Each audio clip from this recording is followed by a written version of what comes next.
OK, they offered me this in Braille, but as blind people go, I'm pretty rubbish and I can't read any of that nonsense. So, Lee, will you please do me the honours and read what is on that card? I certainly will. For a whole month, I thought my neighbour was ignoring me, and he thought I was ignoring him, until he found out I was blind, and I found out he was deaf.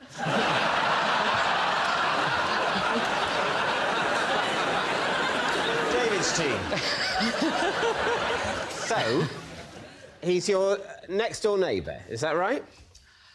Do you need me to read it again? Yeah. He's my neighbour, David. Right. There's 3 flats. I live in the middle, and he lives on the bottom. And who lives upstairs? A policeman. And he can't speak.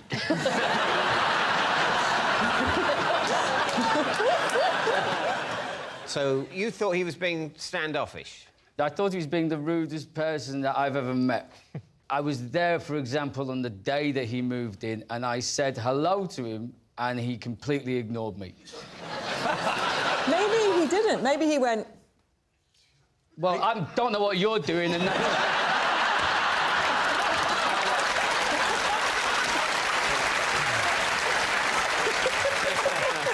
Gabby, you have perfectly highlighted exactly what probably happened.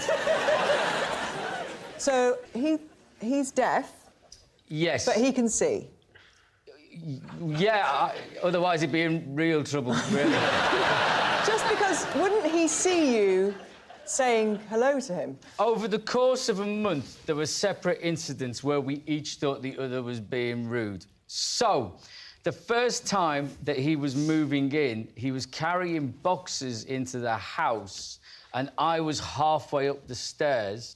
I shouted hello to him, and he never said anything back to me. And I thought, that's a bit rude, And isn't you it? knew he was there just through hearing. You heard the sound and you knew, oh, that'll be the new bloke arriving. Contrary to popular belief, deaf people do make a noise.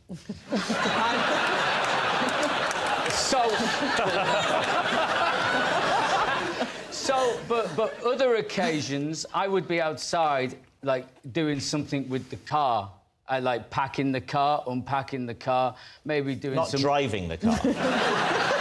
No, me wife has to do that for entirely legal reasons, Rob. I reckon I could probably do the motorways if they had them things off the bowling alley down the side. A number of times, he'd come back to the flat and he'd, like, waved and smiled at me, and I'd not known he was there and completely blanked him.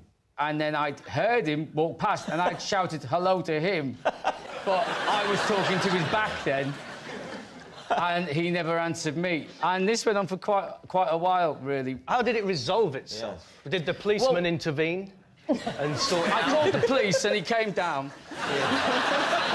And then I had a hunch he must be deaf. I guessed that was the only possible, plausible option. I'm exactly like that with my audiences when they're not laughing. I actually bumped into his mum, who was visiting, and I said, like, he's deaf, isn't he? And she said, yeah. That's a bold opening gambit.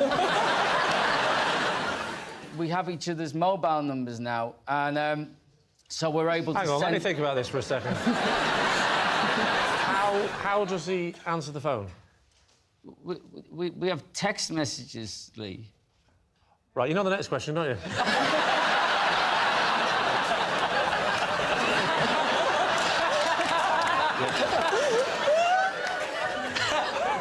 So... My phone talks, it reads everything out, and if... And just to give you an insight, even the emojis, if you use an emoji, it tells you what the emoji is. And the smiley face, the main smiley face, specifically for blind people, that one is called smiling face with normal eyes. Yeah.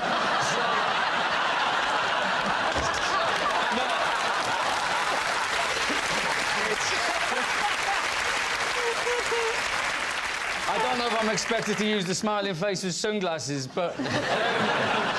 It turns out as well, which took me by surprise, that he's Australian, which you associated with the accent, don't you? But, like, he's just Australian in his head.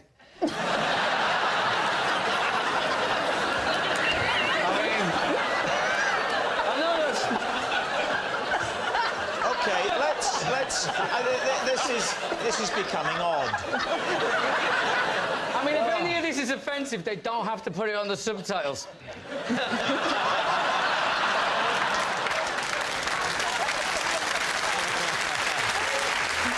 John, what are you thinking? Well, I'm thinking, I don't know, I don't believe it. You think he made that up? What do you think, Gabby? There's lots about it that I don't think is true. I believe it. I believe it, but You believe it, they don't. No, I'm not. I'm not going to overrule my team, though. No, You haven't got the strength of character. I do. I don't feel strong enough about it to overrule. No, I mean, it is plausible, it is plausible. OK, we're going to say true. Right, they're saying it's true. Chris, truth or lie? It is 100% true.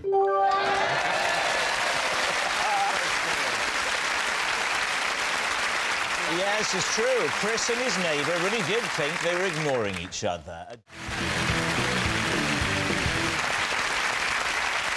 So, John, what is Richard to you?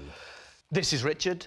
He's the stunt horse rider who galloped me through a moonlit forest so I wouldn't miss the Man United Bolton game. Gabby, how do you know Richard? This is Richard. He is the flight attendant who persuaded me I wasn't dying, but I had trapped wind. And finally, David, what's your relationship with Richard? This is Richard. He came to my aid at the local tip when I lost my specs in his great big skip. Lovely. So, there we have it. Lee. Right. Would you like me to describe him, by the way? Would that help you suss out which of the three he might know? Yeah, a little bit of audio description. OK, well, he looks quite a cool dude, actually, so we can rule out that he knows David. Actually, I think you might know him because he's dressed as a policeman and he's not talking. So who are you going to quiz first? Right, John. He's the stuntman that covered you. No, we were using horses in this production I was filming, and we were in Scotland, and that's when he offered to help me. But what was it you said? You said he galloped you to a television. So what, you got on the back, spooned behind him? Well... I wouldn't say that. I wouldn't say I was spooning him. No, I was just riding on the back of his horse. And you were clothed? Fully clothed. Yeah. And the horse would have been quicker than a car in this instance? In this instance, yes. We talked about it early in the day, and he said, I know exactly where you can watch it. There's a pub over there, and I can definitely get you there for kick-off. And he literally pulled up outside the pub, you jumped off and ran into the pub like a desperate cowboy. Well, no, he came in with me. Oh, he came in with you? Yeah, And with where the did horse? you put the... Yeah. Tied it up outside You tied it up outside on the thing? Was this in, like, mid-America in the 1870s? What do you mean you tied... What thing did you tie it to? Well, I didn't see. I just got off the horse, and then he came in. You got where you were going and you went into a bar and you didn't take the horse purely for the joke that would have followed. Am I the only one who doesn't know what the joke would... The reason why you Why don't... the long face? Yeah, but the reason why you've never heard that joke, Rob, is because it's a bit sensitive with you, isn't it? You sound like you've got quite a little round face. Isn't that lovely? Yeah. Thank you very much, Chris. I sound like... It wasn't meant to be a compliment, but... What kind of faces do the rest of us sound like that's we quite have? interesting, yeah. Take some time with Lee in particular. Lee just... He sounds like he looks like a cheeky little monkey who's the only one that knows he's about to fling a poo. Wow. That kind of... Please, can I use that on my posters for the next tour? What about David? Oh, David! From voice alone. He sounds like he looks like a Toby jug of a duck.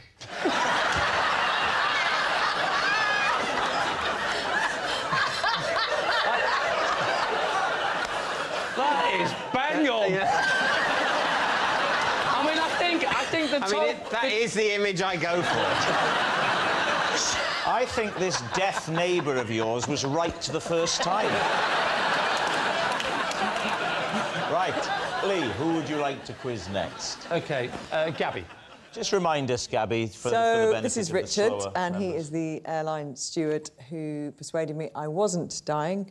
I had trapped wind. OK, so what were your symptoms? I felt like really breathless, and I just couldn't. I felt like I couldn't get a breath at first. You hadn't opened the window again, had you?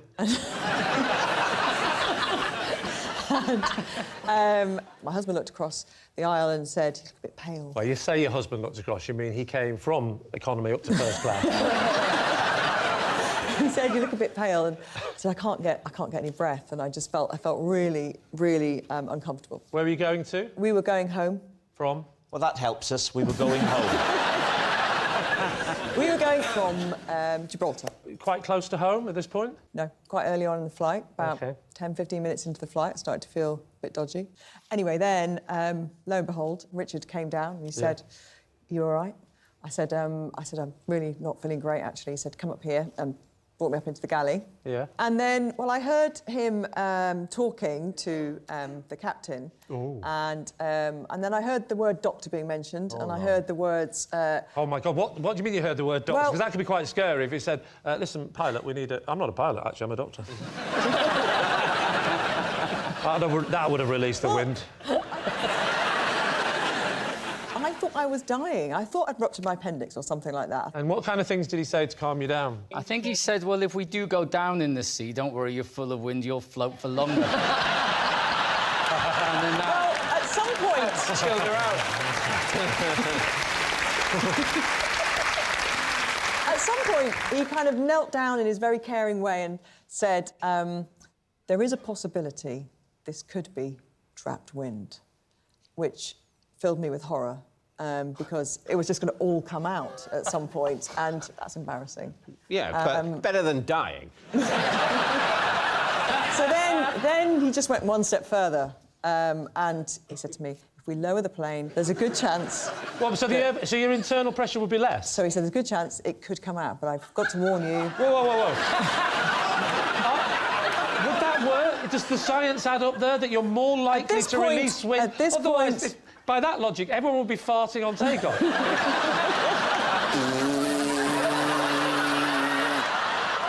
You're not saying that it was beginning its descent? Well, I don't know how far out it would begin its descent, but... Well, not 15 minutes after takeoff. No, it wasn't 15 minutes. By this point, we're like over halfway into the journey. So he said to the cockpit, bring it down, and did they do that? Apparently, they did. Quick, bring the plane down, I think she might blow. Yeah. So what happens? They bring it down, and Yeah. what was the effect on you? Well, within a few seconds, minutes maybe, a tiny little burp came out of my mouth. Of your mouth? Have your mouth? And I thought, that's it. I'm good. And I walked back to my seat. Did everybody cheer and clap? Yeah. The truth is, when I say that... The truth is, it didn't happen, Gavin. That's the truth. The truth is, when I None of this say has it, ever happened. it I don't think you've sounds- even ever been to Gibraltar. The only bit of this that I believe is that you fart a lot.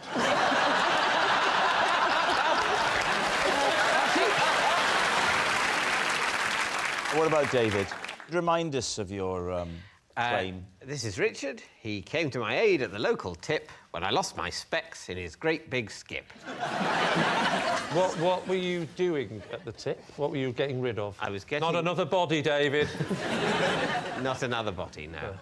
I bury them. Cover them in acid. But no, this was 2 CD players and a DVD player. What did you do with them at the tip?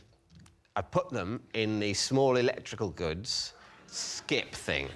And so what did you do? Did you lean right over to put them further in the middle? I leant right over. Did you place them? Was it a shallow skip? Or No, it was deep. You had to go up a staircase, like a wheelie set of stairs. Yes. Now, most people throw things in skips by just lobbing them. They don't lean over. And I'm trying to work out... Upstairs and then lean over, no? Yeah, the up the stairs thing, I'm not quite... I mean, how tall was this skip? Why didn't you just throw them in? It was about a foot high, but I thought it would be fun to climb a staircase. take us now to the crux.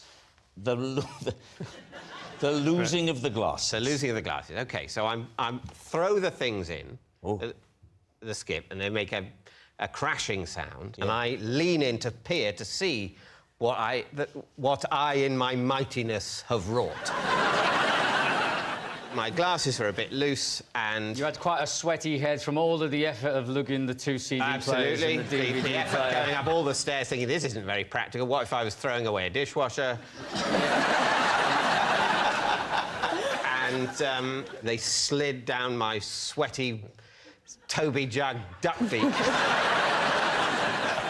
And fell into the skip? And fell into the skip. Did you shout for help? I went, excuse me! And then what? Richard appeared. He appears. He goes into the skip. Yeah?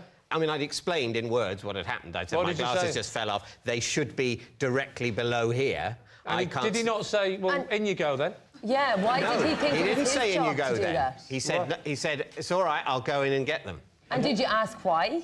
Why he'd go in and get them? Yeah. Why, did I want to talk him out of it?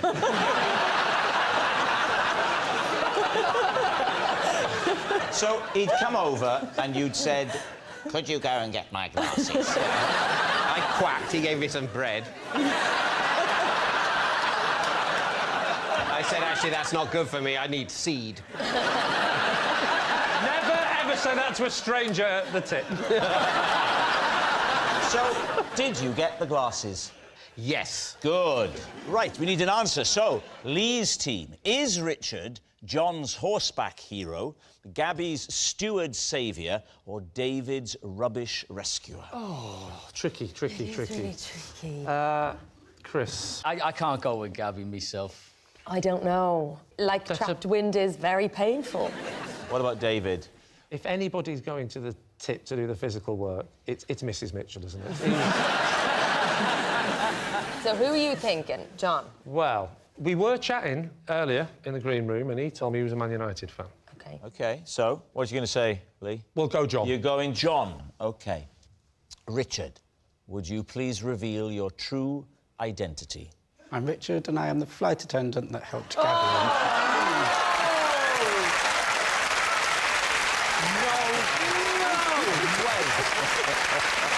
Richard, you're on national television. Did you ask the pilot to lower the plane? We were descending anyway. Yes, Richard is Gabby's steward saviour. Thank you very much, Richard. When I worked in a school, I locked another teacher in a cupboard to teach him a lesson. Oh. What did you teach? Humanities. Humanities? I thought you were going to say humans, then. Humanities. What age were the kids? I'm checking out your teaching credentials before we get to the other bit of the story. Yeah, all good. Secondary school kids. Secondary school? Yeah, and where in the country was this? In the West Midlands. West Midlands, right, OK. You're a teacher, aren't you? Does all that stack up? I'm not anymore, Lee. You used to be a teacher, didn't you? I'm a well-known comedian. Are you? I genuinely thought you were a celebrity teacher, that's why you were here. I thought you were from that thing about teaching people in Yorkshire. Is that right? Where did you do your teaching degree? Never mind that. Where'd you do your comedy gigs?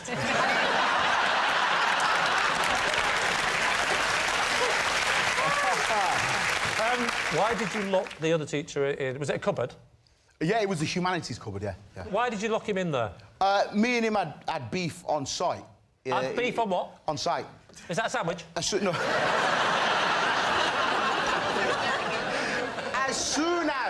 As soon as we locked eyes, I knew there was going to be an issue because he thought he was the most popular teacher amongst the kids. So I turned up at school, and within a week, I was the most popular teacher in school. Big he was head. very... Listen, I'm just What saying... made you such a popular teacher? I was like the Pied Piper of literacy. Kids were following me around everywhere like, yo, sir.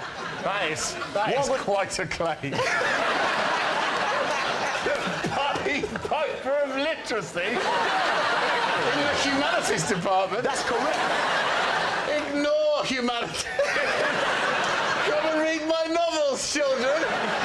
Yeah, and so obviously the reputation's going around school, like, yeah, sir, taught me how to use full stops and that, he's a sick guy. So...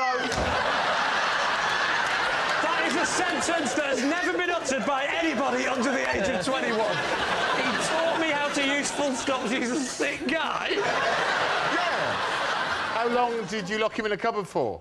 Actually, here's part of the story that you need to know fundamentally. The reason why I chose him to lock him in the cupboard on that day is because I knew it would make him late for his lesson observation.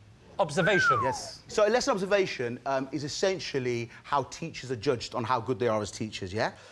It's not based on how you move these children on emotionally, spiritually, how you build them as human beings. It's a 15-minute window in which a waste man that can't teach themselves comes in and judges you. That's not right. So you locked him in so he'd get into trouble on his Oh. Yeah, I did. Should I tell you why? Please do. He started spreading a rumour amongst the senior leadership team that I wasn't marking my students' books. Right. Is that bad? I wasn't, but that's not the point. You know what I mean? Greg, no snitching on other teachers, right? And what was the upshot of all of this? Did you let him out? Did he escape? Is he still there? No, I did let him out eventually. I just wanted to ensure that he was late for that lesson observation because that means you're looked upon very harshly by the senior leadership team that he had been snitching me out to. So, you know, fair, square, squares, you know what I'm saying? If you were capable of locking a man in this cupboard, surely a kid could have got locked in there and it would have been a health and safety disaster. Yeah, I banged a couple of them in there as well every now and then. But All right, what are you thinking? I'm saying it's true. Lucy?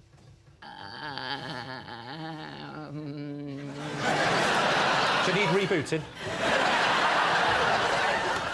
I'm going to say it's a lie. Are you? I just find it implausible. Do you believe people can have beef on site?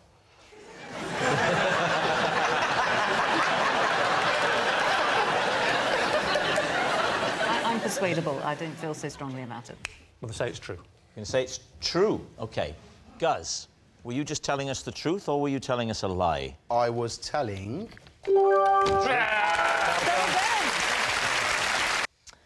I once chatted to an old man because I felt sorry for him, only to find out later he was a global megastar. David's team. Well, we have to know who the global megastar Yeah, Who was he? It's Steven Spielberg. Where did you see Steven Spielberg and take pity on him? The BAFTAs. I was doing the red carpet thing for BBC Three. So had he stopped for an interview with you? No, so I was, you know, waiting for the next person to come up. It was Michael Fassbender. And I was, you know, getting in the zone. And then I saw this, you know, very refined, older gentleman standing there. And I thought he was maybe somebody's dad. Wasn't there a lot of fuss around him because he is Steven Spielberg? You'd think. He looked a little bit lost, and I thought, I'm just going to have a chat with him, because it could be my dad, and I'd want someone to have a chat with him. Did you put the microphone there to have the chat with him? No, I thought he was an old man. A real-life chat. So what It would did be you an say? odd way if you saw somebody a bit lost and a bit old looking to go, are you lost? Are you lost? So Also, you stepped away from the cameraman and the crew. Yeah, so I had a bit of downtime. Yeah. There was a VT playing, whatever. Yeah. E.T.? VT. Oh. That would have Thought been they put one ironic. of his films on then. No. So anyway... What are you watching, old man? Hey, why is the monkey on the bike? So what did you say to him, Angela? I was like, is it your first time at the BAFTAs? And he said, no, actually, I've been a few times, but not for quite a while. And I was like, OK, maybe he's not somebody's dad. And I said, oh, OK, who are you looking forward to seeing tonight? Oh, I thought you said who you're looking for. No, like, I just kept it loose, you know, who do you want to win? Have you any favourites? It's been a strong year for film. He actually said film. Do you work in the films yourself, mate?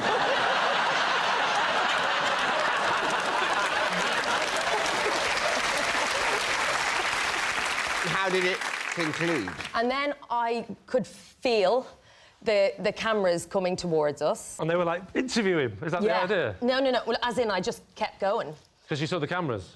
Yeah. So you did start to bring the microphone. When did the microphone... Well, I was mic'd, so he could be picked up on my microphone. Did you ask him to speak into your chest? No. Similar similar height. So why did you not think to use the handheld then? Well, it would be a bit awkward if then I'm like, oh, he must be someone, can I have the microphone and keep talking to him? Well, you must have known that he was someone Yeah, obviously, prominent. but I can't ask him. Would be a great last question in the interview. And just to sum up, who are you?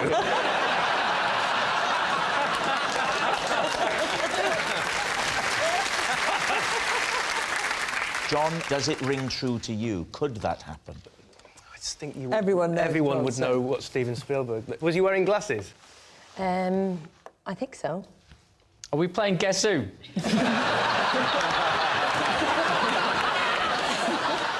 I can't believe that in the whole time you were chatting, nobody went past, said, hey, Steve, how are you doing? You know, and that maybe rang a bell. But they thought we were having an interview, I suppose. And But it you would didn't be have a bit rude. microphone or a camera, so why do they think that? You are obsessed with this microphone, Gabby.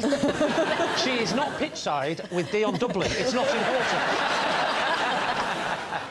So what are you thinking, then? David, what about you? We're going to go lie. You're saying it's a lie. I'm saying it's a lie. Angela, Steven Spielberg on the red carpet. Truth or lie? He's a lovely man.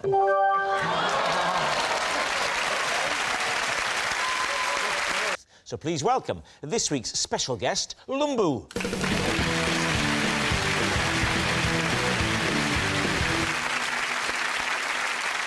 So, Guz, what is Lumbu to you? This is Lumbu, and when I work away from home, he sleeps in the same room as me to protect me from ghosts. Claudia, how do you know Lumbu? This is Lumbu, and despite his car being the only one in an otherwise empty car park, I still managed to hit it. And finally, David, what is your relationship with Lumbu? This is Lumbu, and while strolling through ancient Rome in his virtual reality headset, I tripped over a footstool and fell into a fireplace. Lee's team, where will you begin? Should we start with Guz?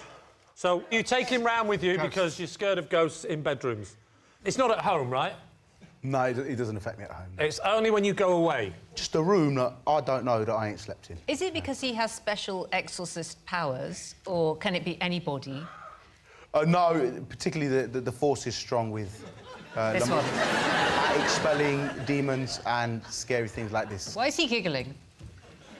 Because he's taking so much money off Guz. Is it a professional relationship? He works for you? No, not at all. He's an old school friend from childhood, because it's quite a difficult sell, that, isn't it? Even to pay somebody money to come along with you, to sleep in the same room as you, usually a single bed at the Premier Inn, and... I believe there are people who will do that for money. Did you share the bed, or is he in a different bed? You said it was a single bed. Yeah, I mean, it depends, doesn't it? Like, you know, quite early in my career, things are a bit tight, when they're like, you know, we'll sort you out a hotel room. It's going to be the one bed, so you have to do what you have to do. Well, you might have to do what you have to do. Maybe he doesn't want to do what he has to do. What does Lumbu do for a living, then? Oh, no, he's got a flexible job and that. Yeah, no, I didn't say what hours does he do. I said, what does he do? He works at Leicestershire County Council in an advisory role. I've never heard a sentence so clearly not sure where it's going when it started.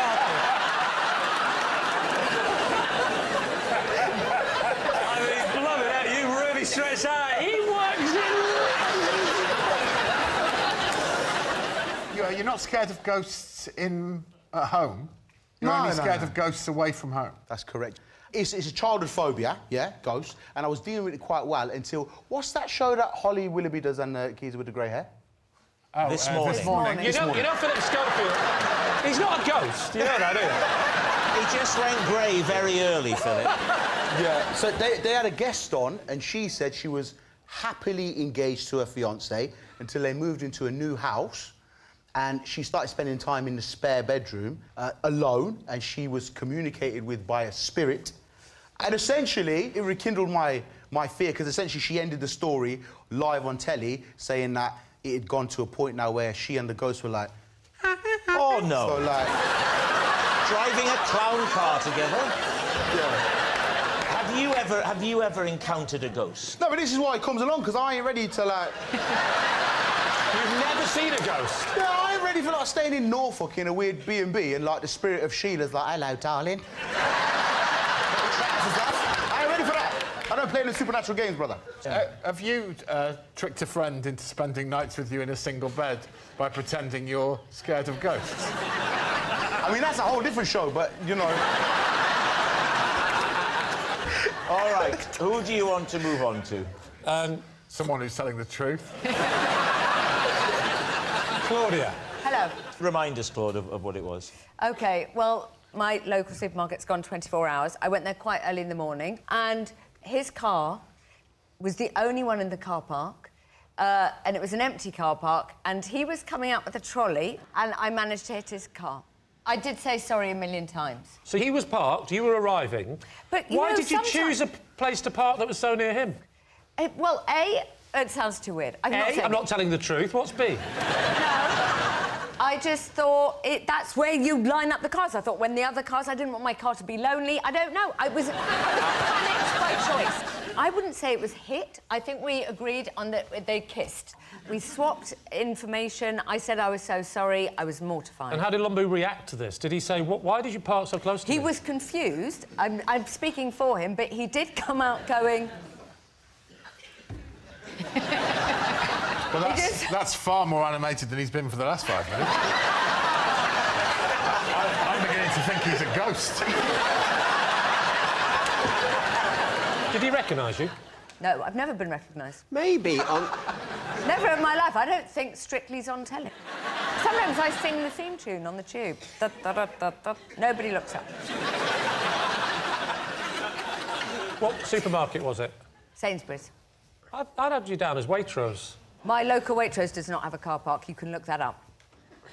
I will. OK. What about David's story? It's not really in the spirit of the game, but I'm happy to dismiss David's story immediately without any questioning whatsoever. I can't remember. What was your story? It was nonsense about a virtual reality Oh, headset. yes, yeah. It was Come on, you should know by now.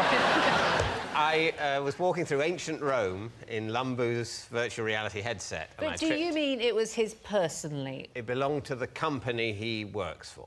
And what company does he work for? He works for a company that does virtual reality headsets. His firm is launching a sort of virtual reality go round ancient Rome and other places in the past. Right. And they're interested in me providing an instructive and informative voiceover to the... You tripped on what? A footstool. A footstool, and landed in a...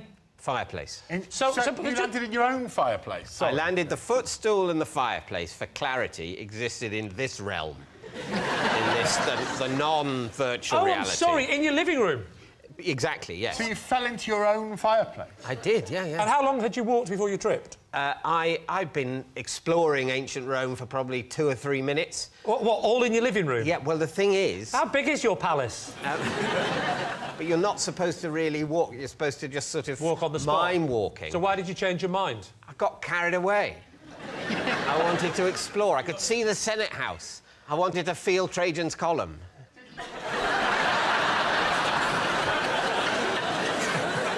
Well, hang on. Let's imagine now that you had got the gig. Give us the sort of narrative that we might enjoy. I popped on my headset. Right, OK. OK, I'm impressed by what I'm seeing. Here I go, look. Here I go. I've got it on. I'm walking. Don't walk, Rob, on the spot. He's warned you about this. On the spot. OK. Wow. I can't believe you get any acting jobs. Now, I'm hearing nothing, so I'm not happy with it. Well, you're asking me to improvise informative things about Rome, and I can't. You're a historian. Okay. No, I've heard I'm a your comedian. Jokes. Come on.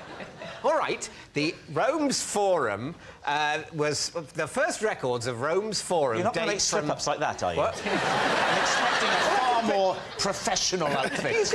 You get more than one take. How many times did it take you to say the thing about the crunchy nut cornflakes?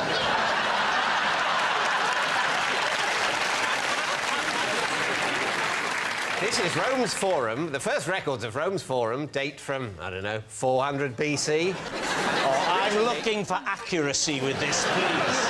That's the person that's writing the script. He'd have a whole script. He'd be in a voiceover booth. Hang on. Claudia Winkleman. This is absolute rubbish.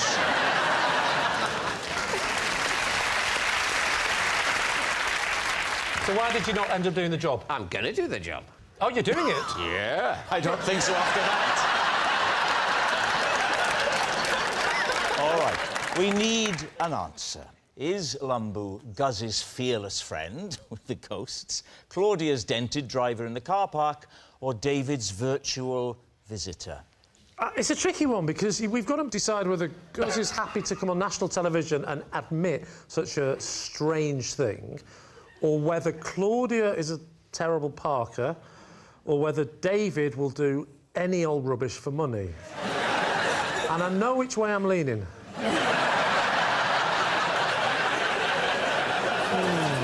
What do we think, Lucy? Well, not the ghosts. Not the ghost? No. We're ruling that out? Yeah. They're all terribly unbelievable, but I think Claudia's might be the least unbelievable. I don't believe that there's any fear of ghosts.